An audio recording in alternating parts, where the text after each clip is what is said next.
Welcome to the Getting to Know Your Faith series, sponsored by the St. Sabina Adult Faith Formation Team. We meet on the third Monday of each month to discuss a different topic pertaining to our faith. These videos highlight certain aspects of each discussion.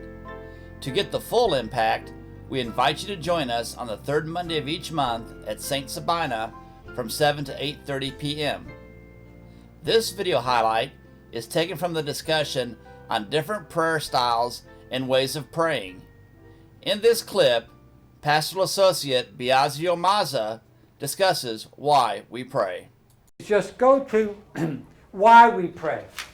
The section right behind it, that one, the page there.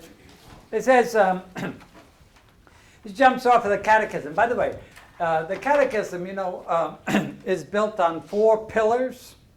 Usually the creed, the sacraments, then the commandments, beatitudes, morality, and then finally prayer. Prayer is the last section. And usually prayer is focused in and around the petitions of the Our Father. That's typical in the catechism. But the prayer section in the catechism that came out of Rome in 1994 is probably one of the best sections in the entire catechism.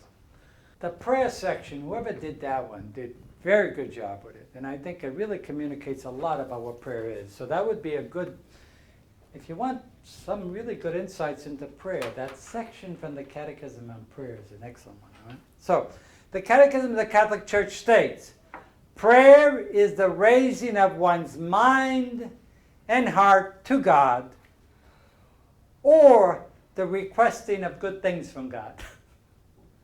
But I like the first portion of it more. And I think it's a great way to think about prayer. That's why when Jerry was saying about the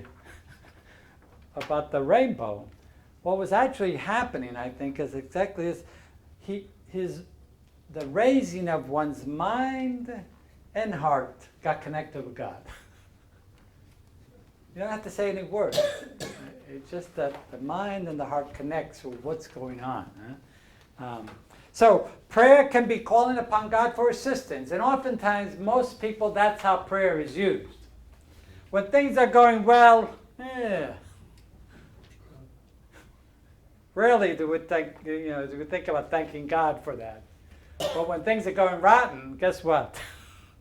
All of a sudden, I didn't study. Oh, God, help me get through this exam, and I swear that I will study for the rest of my life, It's that kind of stuff that we end up doing and kind of negotiating with God at the last minute, especially when we're really deep. But God desires closeness with us, an intimate relationship, and prayer is communion with God that allows our relationship with Him to grow and develop.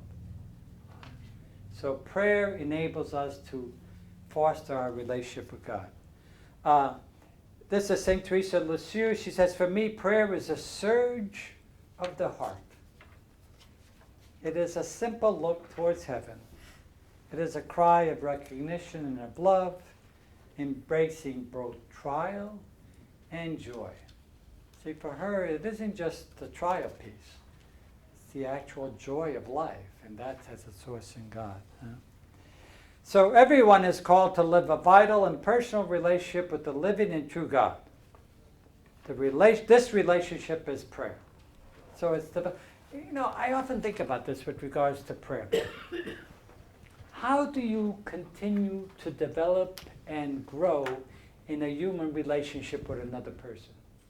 How do you continue that to grow and develop in human relationship with a loved one, a good friend, a parent? How do you continue to do that? What do you do? You communicate. Because what? Communicate. Yes. What else? Shared experiences. Listen. Shared experiences. Share experiences. Yeah, exactly. Here's what happened to me, and here's what as I reflected upon, and here's what I came up with it. Those are ways in which we maintain and grow relationship. And that's the same thing happens with our relationship with God. Same exact thing. It's how do we maintain relationships with one another? Just the other paragraph there, it says we can pray alone or with others. We worship together as parish communities of Mass and pray as families. Prayer can be public or private. It can be formal or spontaneous. There are many types of prayers and many different styles of prayer, but all center on the living and experience and relationship with the living God. Each person can develop his or her style, routine, and rhythm of prayer. Prayer is an essential component of being Catholic. Prayer helps us form a sense of security and deep awareness of our dependence on God. I mean, there are tremendous insights in that paragraph. First of all, there's no one way of praying. And one of the things with regards to prayer is trying to seek that one way that is best for me. Just because somebody prays this way doesn't necessarily mean it's the best way for me to pray. You see that? And so trying to find what is it that brings you that connection, that raising of mind and heart to God. What is it that speaks to you? And no one can tell you that. You have to figure that out for yourself by just, in many ways, trying to, it's actually, in many ways, it's a trial and error. What speaks to me in certain experiences, what speaks to me, what am I comfortable with, and so on. We can learn so much from the various traditions of spirituality, but ultimately it's what is speaking to me.